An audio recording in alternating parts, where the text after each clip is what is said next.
आज তোমাদের সাথে শেয়ার করব ধাবা স্টাইলে দুর্দান্ত একটা মাছের রেসিপি। এই মাছটা বাজার থেকে কিনে আনলাম। দেখতে অনেকটা পমফ্রেটের মতো, কিন্তু এটা পমফ্রেট মাছ নয়, এটা চাদা মাছ। তো মাছটা বড় বড় সাইজেরই ছিল। তো কেটে ভালো করে ধুয়ে লবণ হলুদ মাখিয়ে নিলাম প্রথমে। এবার কড়াইতে দিয়ে দিলাম একটু সর্ষের তেল।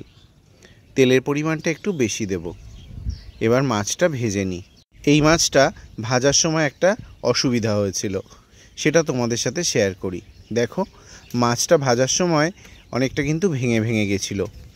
আমরা সব সময় কি করি, মাছটা তেলের মধ্যে দিয়ে দুবার উল্টে নিই, তাহলে মাছটা লেগে যাওয়ারও সম্ভাবনা থাকে না, আর মাছটা খুব ভালো করেও ভাজা যায়।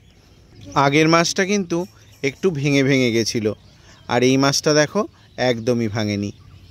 তাহলে তোমরাও কিন্তু এরকম করতে পারো।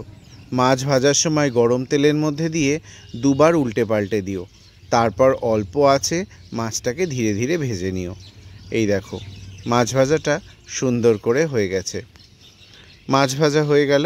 এবার ওই তেলের মধ্যে দিয়ে দিলাম আর একটু তেল, যেহেতু আজকে মাছের রেসিপিটা একটু ধাবা স্টাইলে হবে। প্রথমে ফোড়নে দিয়ে দিলাম কালো জিরে, আর দিয়ে দিলাম রসুন বাটা। রসুনটা বেশ 4-5 কোয়া রসুন ছিল। রসুনটা ভালো করে শিলনোড়ায় আগে বেটে নিয়েছিলাম। দুটো মিডিয়াম সাইজের পেঁয়াজ নিয়ে ভালো করে বেটে নিয়েছি শিলনোড়ায়। খুব যে মিহি করে বেটেছি তাও কিন্তু নয়।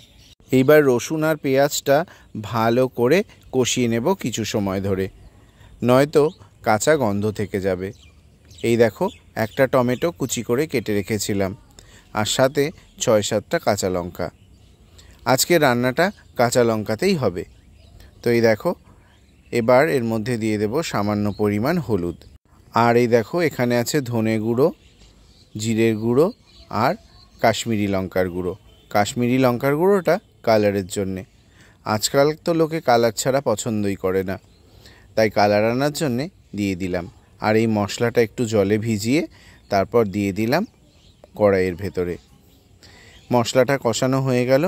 এবার জল দিয়ে দিয়েছি। তো ঝোলটা কিন্তু খুব বেশি ঘন হবে না, আবার খুব বেশি পাতলাও হবে না। তো এই দেখো, ঝোলটা এবার ফুটতে শুরু করেছে। এইবার ভেজে রাখা মাছগুলো একে একে দিয়ে দেব কড়াইয়ের ভেতরে। বর্ষার সময় এই ধরনের সামুদ্রিক মাছগুলো কিন্তু খুব ভালো পাওয়া যায়। তো এই দেখো, আর আজকের এই মাছের ঝোলটা রান্নার সময় মাছ ভাজার মধ্যে তো লবণ ছিল, আর সামুদ্রিক মাছে নুনের পরিমাণটা একটু কম দিতে হয়। এই জন্যে নুনের পরিমাণটা একদমই কম দিয়েছি, নয়তো বেশি নোনতা হয়ে গেলে খেতে ভালো লাগবে না। রান্নাটা কিন্তু প্রায় রেডি হয়ে এসছে। পরে দেখে নিলাম লবণের পরিমাণটা একটু কম, তাই দেখে লবণ দিয়ে দিলাম। ঝোলটা একদমই রেডি হয়ে এসছে। এবার ওপর থেকে ধনেপাতা কুচি ছড়িয়ে দিলাম। তো এই ধরনের রান্নাগুলো খেতে কিন্তু অসাধারণ লাগে গরম গরম ভাতের সাথে। তো তোমরা বাড়িতে একবার হলেও ট্রাই করো। এই মাছগুলো খেতে কিন্তু দারুণ লাগে। এই দেখো, রান্না করে নিয়েছি, আর সাথে সার্ভও করে নিয়েছি, আর খেতেও বসে গেলাম। তো তোমাদের ভিডিওটা কেমন লাগলো অবশ্যই কিন্তু কমেন্টসে জানিও। এবার একটু খেয়ে দেখছি। অসাধারণ। তো তোমরাও ঝটপট বানিয়ে ফেলো।